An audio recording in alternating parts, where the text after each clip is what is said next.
आज इकोनॉमिक्स की अगली सीरीज जो कि नीति आयोग होगी, यह बुक आप सभी जानते होंगे दृष्टि पब्लिकेशन की है, जो कि हमारे बिहार के इससे सारे एग्जाम जैसे बिहार शिक्षक पात्रता 69 बीपीएससी, सचिवालय, बिहार दरोगा,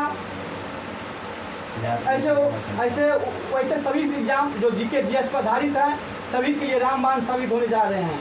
जी दोस्तों, आप लोग हमारे यूट्यूब चैनल ज्ञान बिंदु ट्यूट को निश्चित रूप से सब्सक्राइब कर देंगे और हम आप लोग के लिए नए नए क्वेश्चन के माध्यम से, नए बुक के माध्यम से आप लोग को हम लाभ पहुंचाएंगे। जय हिंद दोस्तों। चलिए एक मिनट। हाँ, इकोनॉमिक्स स्पेशलिस्ट हमारे शशि सर आज डिस्कशन करवाएंगे नीति आयोग का। आज जो है ना इकोनॉमिक्स में थोड़ा नीति आयोग चलेगा और इससे मोटिवेशनल लाइन के साथ शशि सर चालू करेंगे। दोस्तों, नज़रों को बदलो तो नज़ारे बदल जाते हैं, सोच बदलो तो सितारे बदल जाते हैं, कश्तियाँ बदलने की ज़रूरत नहीं, दिशाओं को बदलो तो किनारे खुद बदल जाते हैं। चलिए दोस्तों शुरू करते हैं। देखिए थोड़ा हम एक लाइन का अर्थ ही है, सुन लीजिए। वक्त से लड़कर जो नसीब बदल दे, वक्त से लड़कर जो नसीब बदल दे, इंसान वही जो अपनी तकदीर बदल दे। जय हिंद दोस्तों।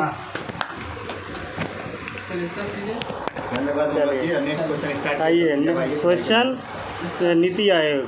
फर्स्ट क्वेश्चन, समावेशन रणनीति किस पर केंद्रित नहीं होती है? निर्धन देशों के निकट लाने पर। समाज में प्रत्येक व्यक्ति विशेषकर आर्थिक रूप से कमजोर लोगों को संस्थागत तरीके से वित्तीय सेवाएं उपलब्ध कराने की समावेशन रणनीति है। निर्धन देशों के करीब लाना इस रणनीति का हिस्सा नहीं है। नेक्स्ट, अटल नवप्रवर्तन या अटल इनोवेशन मिशन किसके अधीन स्थापित किया गया था? नीति आयोग। किसके अधीन? नीति आयोग। अटल इनोवेशन मिशन नीति आयोग का एक पहल है जिसका मुख्य उद्देश्य नवाचार और उद्यमिता को बढ़ावा देना है। यह देश की नवाचार और उद्यमशीलता के संबंधित भावी ज़रूरतों को विस्तृत अध्ययन और विचार विमर्श पर आधारित है। आइए नेक्स्ट, नीति आयोग के संदर्भ में कौन सा कथन सही है? यह भारत सरकार का प्रमुख नीतिगत थिंक टैंक है जो दिशात्मक और नीतिगत दोनों निविष्टियों द्वारा प्रदान करता है। सही है। यह केंद्र और राज्य को प्रासंगिक तकनीकी परामर्श प्रदान करता है। यह राष्ट्रीय हित के राज्यों को एक साथ लाने के लिए भारत सरकार के मंच के रूप में कार्य करता है। सही बात है। नीति आयोग की स्थापना 1 जनवरी 2015। इसका अध्यक्ष कौन होता है? प्रधानमंत्री। उपाध्यक्ष कौन है वर्तमान? सुमन बेरी। CEO BVR Subrahmanyam. बहुत बढ़िया। आइए नेक्स्ट, निम्नलिखित में से कौन सा संगठन या संस्थान सामूहिक या स्वतंत्र रूप से स्कूली शिक्षा गुणवत्ता सूचकांक विकसित किया है? नीति आयोग और शिक्षा मंत्रालय। कौन? नीति आयोग और शिक्षा मंत्रालय। नेक्स्ट, भारत के विकास एजेंडे को बदलने के उद्देश्य से सरकार की नीति आयोग की स्थापना की है।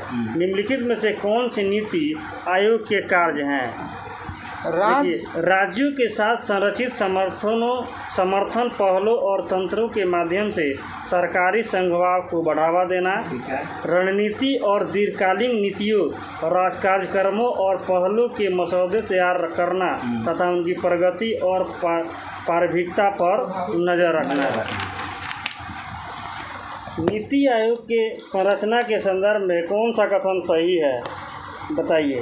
भारत का प्रधानमंत्री नीति आयोग का प्रधान अध्यक्ष होता है। इसका गवर्निंग काउंसिल में सभी राज्यों के मुख्यमंत्री और संघ राज्यों के उप राज्यपाल शामिल होते हैं। सही है।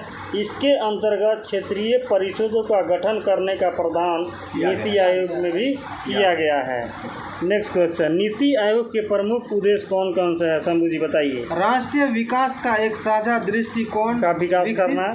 करना। सही है।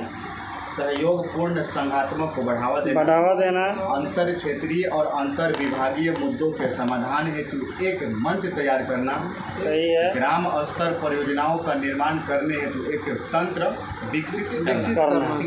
ठीक है। नेक्स्ट, नीति आयोग के संदर्भ में विचार कीजिए कौन सा कथन सही है। नीति आयोग का प्रारूप प्राय क्या केंद्रीकृत है? नहीं, विकेंद्रित है। नीति आयोग का स्वरूप विकेंद्रीकृत है। नीति आयोग में योजनाओं के निर्माण में केंद्र सरकार और राज्य सरकारों की सहभागिता होती है। नेक्स्ट, निम्नलिखित कथनों पर विचार कीजिए कौन सा कथन सही है। भारत में 12वीं पंचवर्षीय योजना के साथ ही पंचवर्षीय नियोजन की अवधारणा को समाप्त कर दिया गया। भारत में नियोजन की प्रक्रिया हेतु नीति आयोग द्वारा 15 वर्षीय विजन, 7 वर्षीय नीति के 3 वर्षीय कार्य एजेंडा को तैयार किया गया था। देखिए 12वीं पंचवर्षीय योजना का कार्यकाल था 2012 से 2017, लेकिन उसको क्या किया गया था 1 जनवरी 2015 में मतलब भंग कर दिया गया। ठीक ना, योजना आयोग को 1 जनवरी 2015 से क्या स्टार्ट होगा? नीति आयोग। पंचवर्षीय योजना लास्ट था वो, नीति आयोग की बात। 12वीं पंचवर्षीय योजना कब खत्म? 17 है, मतलब हुई थी कब? तो भंग कब किया गया? 1 जनवरी को ही अब नीति आयोग स्टार्ट हो गया वहाँ से, उसी की जगह पर नीति आयोग। जब वो काम करना था ना, तो अब नियोजन का काम इन लोग शुरू कर। नीति आयोग का क्या मतलब? जैसे आपको हर चीज़ किसी को सौंपना और उसका जो जिम्मेवारी है वो ख़त्म करता है। देखिए नीति आयोग तो है ही है। नीति आयोग का काम है कि योजना बनाना, प्रत्येक राज्य का योजना केंद्र सरकार को अच्छे सुझाव देना कि आप ये काम कीजिए तो देश के लिए अच्छा होगा। आइए नेक्स्ट, अटल इनोवेशन मिशन AIM किस विभाग का प्रमुख पहल है? नीति आयोग का। नीति आयोग का। अटल इनोवेशन नीति आयोग का पहल है। नेक्स्ट, विकास अनुवीक्षण और मूल्यांकन कार्यालय जो दीर्घकालीन नीति का अनुवीक्षण करता है, निम्नलिखित में से किस कार्यालय के अंतर्गत आता है? नीति आयोग। नीति आयोग।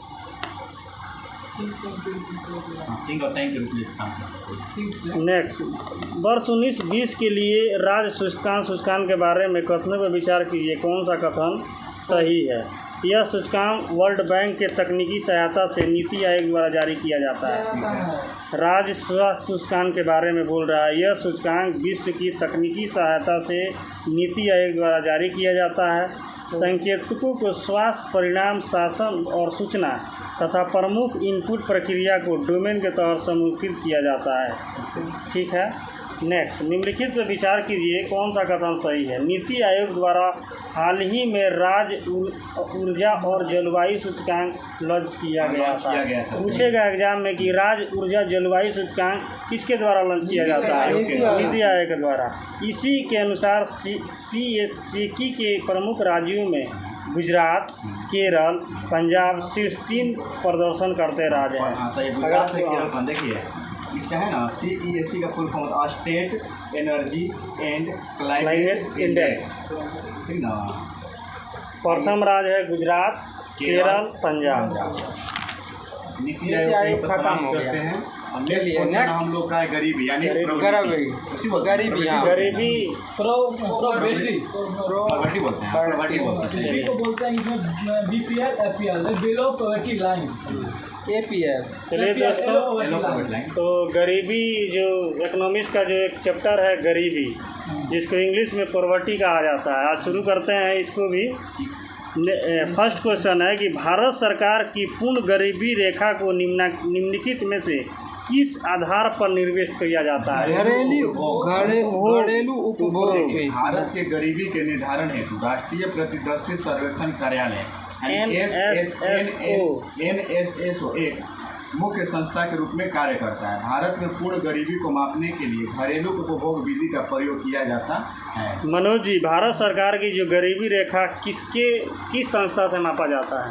NSSO, राष्ट्रीय प्रतिदर्श सर्वेक्षण कार्यालय।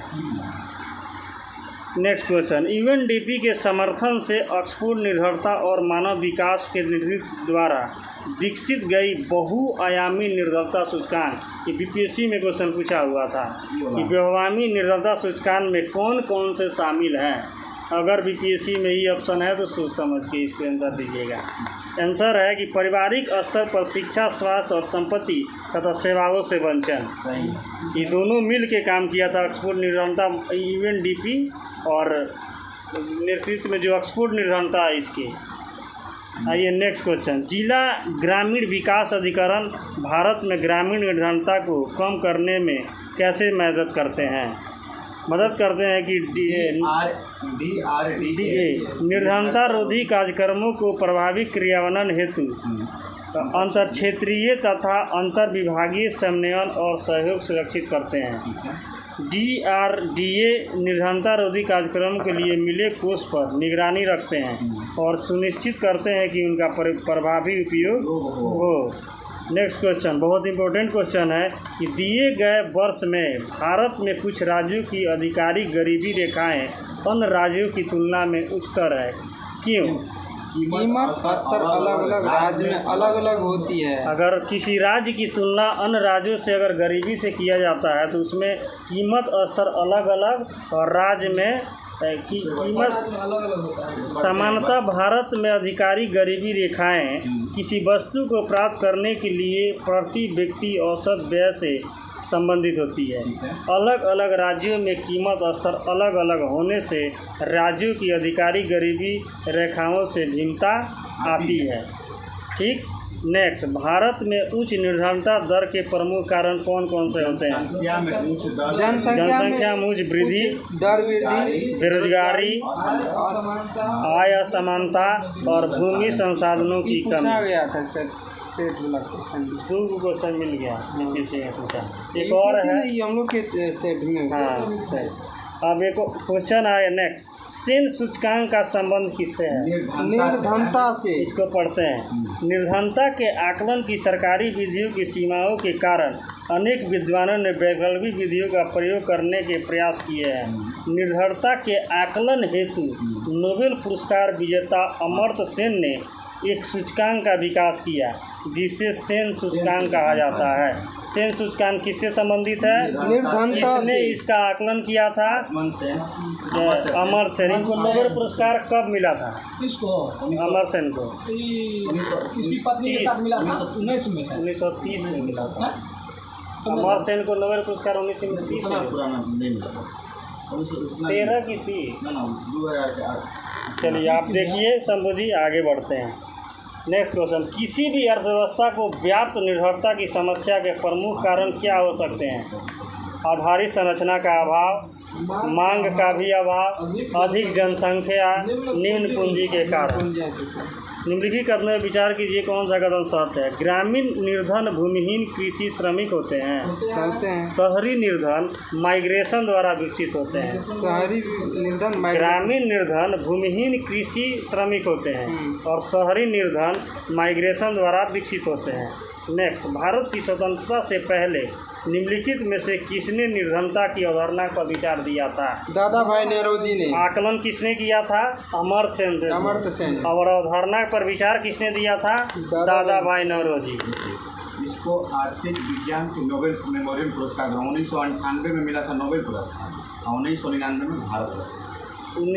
अमर्त्य सेन को 1998 में नोबेल पुरस्कार, 1998 में भारत रत्न। 1990 में नोबेल, 90 नहीं 98 99 में भारत रत्न। 1999 में भारत, 1998 में 98 भारत रत्न नोबेल पुरस्कार, 99 भारत रत्न। चलिए शंभू जी 9 नंबर क्वेश्चन देख लीजिए एक बार। भारत की स्वतंत्रता से पहले निम्नलिखित में से किसने निर्धनता की अवधारणा पर विचार दिया था? 9 नंबर। हाँ, दादा भाई नेहरू जी। आकलन किसने किया था? अमर्त्य सेन ने। अवधारणा पर विचार किसने किया था? दादा भाई नेहरू जी। नेक्स्ट, भारत की स्वतंत्रता से पहले निम्नलिखित में से किसने निर्धनता की अवधारणा पर विचार दिया था? दादा भाई नेहरू जी। नेक्स्ट, व्यक्ति गणना अनुपात विधि निम्नलिखित में से किससे संबंधित है? निर्धनता रेखा से नीचे के निर्धनता रेखा से नीचे का जनानुपात। टेस्ट में क्वेश्चन था। आइए नेक्स्ट, एक तरफ निर्धनता का वर्गीकरण है और शामिल निर्धन है। सदैव समान निर्धन, चिरकालिक निर्धन में आते हैं। चक्रीय अनियमित निर्धन अल्पकालिक निर्धन में आते हैं। कभी निर्धन नहीं, ये गैर निर्धन है। नेक्स्ट, भारत में निर्धनता आकलन का न्यूनतम कैलोरी उपभोग आधार पर किया जाता है। जो अभी आज के टेस्ट में क्वेश्चन था कि किस पे नापा जाता है, उपभोग कैलोरी से। इस संबंध में कौन सा कथन सही है? प्रति व्यक्ति के कार्य के आधार पर ग्रामीण लोगों को प्रतिदिन 2400 कैलोरी की आवश्यकता होती है ग्रामीण लोग में। ठीक है। प्रति व्यक्ति के आधार पर शहरी लोग को प्रतिदिन 2100 कैलोरी की अब आवश्यकता। निर्धनता को कैसे नापते हैं? कैलोरी से, उपभोग से। नेक्स्ट आए, भारतीय निर्धनता के संदर्भ में कथनों में विचार कीजिए, कौन सा कथन सही है? इसके आधारिक आंकड़े नीति आयोग उपलब्ध कराते हैं। जितने भी निर्धनता है इस देश भारत में, वो सब नीति आयोग उपलब्ध कराता है। और जो NSSO उपभोग व्यय के आधार पर आंकड़ों का आकलन किया जाता है। देखिए, उपलब्ध कौन कराता है? नीति आयोग। और इसका जांच कौन करता है? NSSO। राष्ट्रीय प्रतिदर्शी सर्वेक्षण कार्यालय। नेक्स्ट, निर्धनता अर्थव्यवस्था की व्याप्ति विभिन्न समस्याओं के कारण है। कौन सी समस्या इसमें शामिल है? निम्न पूंजी निर्माण, मांग का अभाव, आधारिक संरचना का अभाव, जनसंख्या का दबाव, सामाजिक कल्याण संबंधी व्यवस्था का अभाव। नेक्स्ट क्वेश्चन कह रहा है कि कथनों पर विचार करना है, कौन सा कथन सही है? ऋणग्रस्तता निर्धनता का एक संपूरक है। आय और परिसंपत्ति वितरण निर्धनता हेतु उत्तरदायी है। सर्वाधिक अनियत मजदूर निर्धनता से प्रभावित होते हैं। नेक्स्ट क्वेश्चन, भारत सरकार द्वारा निर्धनता निर्वापन हेतु त्रिआयामी कार्यक्रम अपनाए। निम्नलिखित में से कौन कौन से घटक इसमें शामिल हैं? न्यूनतम आधारभूत सुविधाएं उपलब्ध कराना, समृद्धि आधारित रणनीति और रोजगार संबंधी योजनाओं का विकास। इस त्रिआयामी कार्यक्रम के अंतर्गत आते हैं। नेक्स्ट क्वेश्चन कर रहा है कि भारत में निर्धनों की खाद्य उपभोग और पोषण में सुधार लाने हेतु कई कार्यक्रम प्रारंभ किए गए हैं। निम्नलिखित में से कौन सा कार्यक्रम इसमें शामिल है? एकीकृत बाल विकास योजना, मध्यावकाश भोजन योजना, सार्वजनिक वितरण प्रणाली। सबसे पहले तमिलनाडु में 1995 में 8वीं पंचवर्षीय योजना।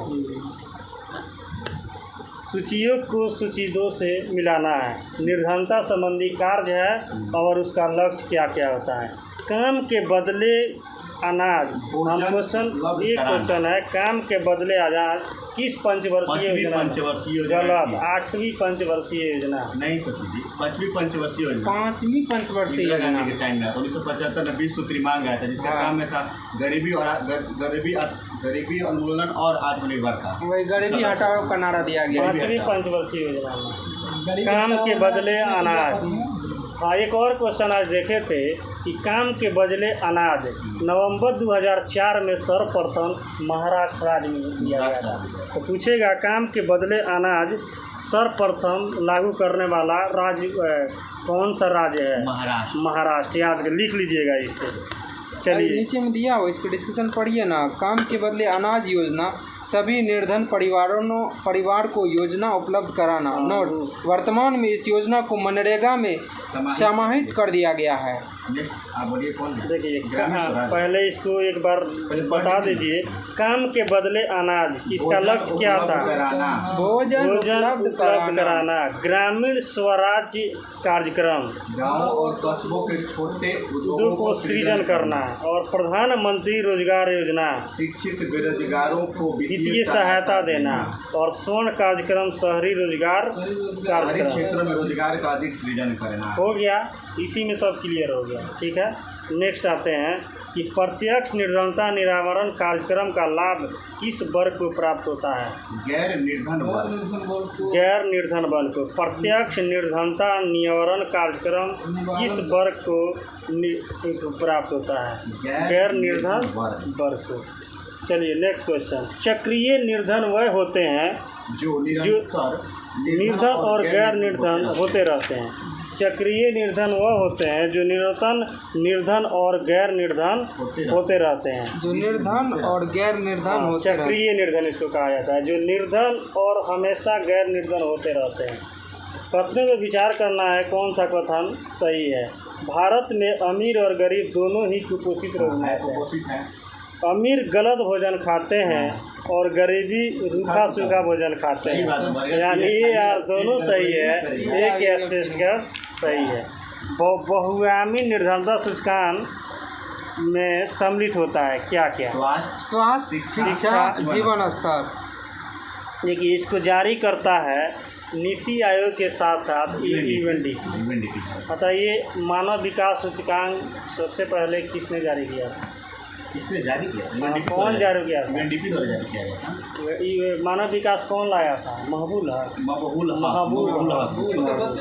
जो कि अभी भारत का सूचकांक 132 में। याद आगे आते हैं।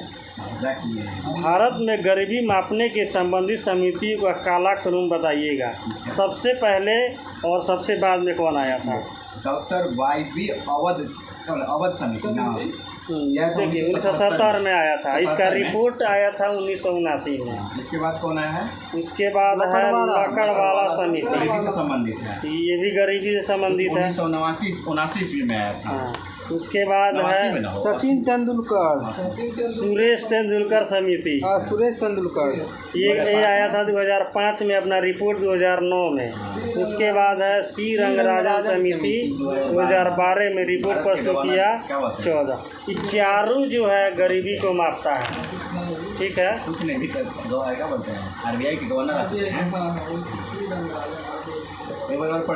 देखिए गरीबी को मापने के लिए बहुत सा समितियाँ। देखिए सबसे पहले आया था डॉक्टर वाई के अलग समिति। 1977 में इन्होंने गठन किया था और इसको रिपोर्ट 1919 में पेश किया था, 1989 में। ठीक है, उसके बाद आया लकड़वाल समिति। हाँ 1979 में 79 हो गया। उसके बाद देखिए उसके बाद आया लकड़वाल समिति। ये आया था 1989 में और इसका रिपोर्ट 1993 में पेश किया था। ठीक है, उसके बाद आया सुरेश तेंदुलकर समिति। ये 2005 में आया था और 2009 में इसकी रिपोर्ट प्रस्तुत की गई थी। उसके बाद आया सी रंगराजन समिति। ये 2012 में आया था और अपनी रिपोर्ट 2014 में प्रस्तुत किया था। भारत की गरीबी के संदर्भ में निम्नलिखित कथनों में विचार कीजिए कौन सा कथन सही है। भारत में गरीबी का निर्धारण NSSO केंद्रीय सांख्यिकी कार्यालय एक नोडल समिति गलत है। भारत में गरीबी निर्धारण हेतु राष्ट्रीय प्रतिदर्श सर्वेक्षण कार्यालय NSS एक प्रमुख संस्था के रूप में कार्य करता है। ठीक है, भारत में गरीबी नापने के लिए खर्च और उपभोग विधि का प्रयोग किया जाता है। बताइए ग्रामीण में कितना कैलोरी होना चाहिए? 2400 और शहर में 9 क्लास के NCERT के बुक में दिया है। आइए दीनदयाल उपाध्याय ग्रामीण कौशल योजना के संदर्भ में कौन सा कथन सही है? इस योजना का उद्देश्य 1535 वर्ष के ग्रामीण युवाओं को कौशल विकास के लिए प्रबल दिया गया था। ठीक है, इस योजना का कार्यान्वयन था कौशल विकास और उद्यमिता मंत्रालय द्वारा किया जा रहा है। 2014 में भारत सरकार द्वारा सितंबर 2014 दीनदयाल उपाध्याय ग्रामीण विकास मंत्रालय द्वारा शुभारंभ किया गया था कौशल विभाग का। इस योजना का क्रियान्वयन ग्रामीण विकास मंत्रालय क्रियान्वयन किए हैं। आइए नेक्स्ट, निर्धनता का दुष्चक्र की अवधारणा किसने दिया था? प्रोफेसर नक्से। निर्धनता का दुष्चक्र की अवधारणा किसने दिया था? नक्से। आइए नेक्स्ट, निम्नलिखित कथनों में विचार करना है कौन सा कथन सही है। सुरेश तेंदुलकर समिति द्वारा प्रति व्यक्ति प्रतिदिन का खर्च ग्रामीण क्षेत्रों में 27 रुपये तथा बाहरी क्षेत्रों में 33 रुपये को गरीबी रेखा से नीचे रखा गया। शहरी में 33 रुपया सुरेश तेंदुलकर समिति का बोला था। ग्रामीण में 27 रुपया खर्च करेगा, शहर में 33 आया था सुरेश तेंदुलकर समिति 2005 में रिपोर्ट कर दिया था 9 में।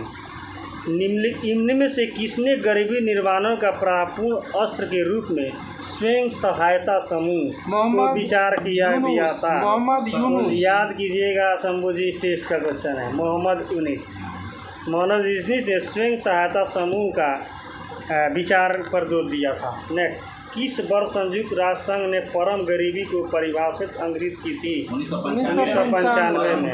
परम गरीबी 1995। ठीक है, परम गरीबी 1995। परम गरीबी शिक्षा, भोजन, पेयजल तथा स्वास्थ्य जैसी मूलभूत मानवीय आवश्यकताओं तक पहुंच को गंभीर रूप से किया जाता है। निम्नलिखित नेक्स्ट क्वेश्चन में कह रहा है कि निम्नलिखित समितियों में से किसने मात्र पोषण तत्वों की आवश्यकता के आधार पर गरीबी रेखा का निर्धारण किया? अलग समिति 1977। मात्र पोषण तत्वों की आवश्यकता। परम गरीबी 1995। गरीबी का संस्कृति का विचार प्रस्तुत किसने किया था? ऑस्कर लुइस द्वारा। बहुत इंपॉर्टेंट क्वेश्चन है। गरीबी का संस्कृति का विचार किसने? ऑस्कर लुइस द्वारा। गरीबी का संस्कृति ऑस्कर लुइस। सिर्फ गरीबी तुर्क से प्रोफेसर नक्स से। प्रोफेसर नक्स सिर्फ गरीब। अगर ये गरीबी के संस्कृति का विचार पूछेगा तो Oscar Lewis. Next question, Bharat में गरीबी अनुमान हेतु निम्नलिखित में कौन सी विधियाँ प्रयोग में किया जा रहा है? हेड काउंट विधि, कैलोरी विधि, पारिवारिक उपभोग व्यय और प्रति व्यक्ति आय। प्रति व्यक्ति नहीं, देखिए प्रति व्यक्ति आय जीडीपी में आता है। सही। हेड काउंट विधि मतलब पर आदमी विधि, कैलोरी ग्रहण विधि और पारिवारिक उपभोग। देखिए वर्ष 1977 में डॉक्टर वाई के अलग की अध्यक्षता में गठित समिति द्वारा गरीबी निर्धारण हेतु कैलोरी ग्रहण का आधार माना। वहीं वर्ष 2012 में सिंह रंगराजन की अध्यक्षता में प्रति व्यक्ति मासिक उपभोग व्यय को गरीबी रेखा के रूप में परिभाषित किया गया था। नेक्स्ट क्वेश्चन है, बहुगामी निर्धनता सूचकांक सम्मिलित होता है स्वास्थ्य, शिक्षा और जीवन स्तर। ये तीनों बहुगामी निर्धनता सूचकांक में शामिल हैं। नेक्स्ट, राष्ट्रीय सामाजिक सहायता कार्यक्रम में गरीबी रेखा से नीचे लिए गए निम्नलिखित में से कौन सा कार्यक्रम सम्मिलित नहीं है? महिला किसान और संस्कृति परियोजना से इसको कोई लेना देना नहीं है। देखिए वर्तमान में 5 कार्यक्रम इसमें शामिल है। इंदिरा गांधी राष्ट्रीय वृद्धा पेंशन योजना, इंदिरा गांधी राष्ट्रीय विधवा पेंशन योजना, इंदिरा गांधी राष्ट्रीय विकलांगता पेंशन योजना और राष्ट्रीय परिवार लाभ योजना और एक अन्नपूर्णा। लास्ट हमें वो क्वेश्चन आपको पूछते हैं, सब जो दिया है ना किस एक के तहत दिया है? हाँ, एक मतलब अनुच्छेद 30 अनुच्छेद के तहत दिया है। हमको याद है, बात सही है। ये था हम पढ़े थे, इसी के काम कर रहे हैं। कहाँ मैंने आर्टिकल अनुच्छेद 41 के तहत प्रयोजित जो सेवा होता है ना, लोक सेवा दिया जाता है। सब अनुच्छेद जो अपने आप में कमा नहीं सकते हैं, अनुच्छेद 41 को कहा जाता है। चलिए इस गरीबी का लास्ट क्वेश्चन है कि भारत में, ये क्वेश्चन का जवाब हम मनोज जी देंगे कि भारत में नगरीय क्षेत्रों में बीपीएल परिवारों की पहचान करने के लिए एक समिति की गठन की गई थी। उस समिति का नाम क्या आता है? देखिए बहुत अच्छा क्वेश्चन है। इस चैप्टर देखिए कितना इंपॉर्टेंट हम लोग पढ़ रहे हैं। बात है दोस्तों, ये हर टेस्ट में खोजने नहीं मिलने वाला है। क्वेश्चन में सुनिए फिर से। भारत में नगरीय क्षेत्र में बीपीएल परिवारों की पहचान के लिए निम्नलिखित में से कौन समिति गठित की गई? हासिल समिति। पढ़िए तो इसको। देखिए भारत में नगरीय क्षेत्रों में बीपीएल परिवारों की पहचान के लिए एक हासिल समिति का गठन प्रोफेसर SR हासिम की अध्यक्षता में किया गया था। इस समिति ने अपनी रिपोर्ट में शहरी में गरीबी रेखा से नीचे रहने वाले परिवारों की पहचान करने के लिए 3 चरण का पहचान किया था: आवासीय, सामाजिक और पेशाजना। ठीक है, आज का सेवाएं सर्विस सेवाएं। कल इसका बेरोजगारी चलेगा। भारत में कैसी बेरोजगारी है, बहुत ही ज़्यादा बेरोजगारी है। इसी के बारे में कल हम लोग चर्चा करेंगे। बेरोजगारी पद के बेरोजगारी को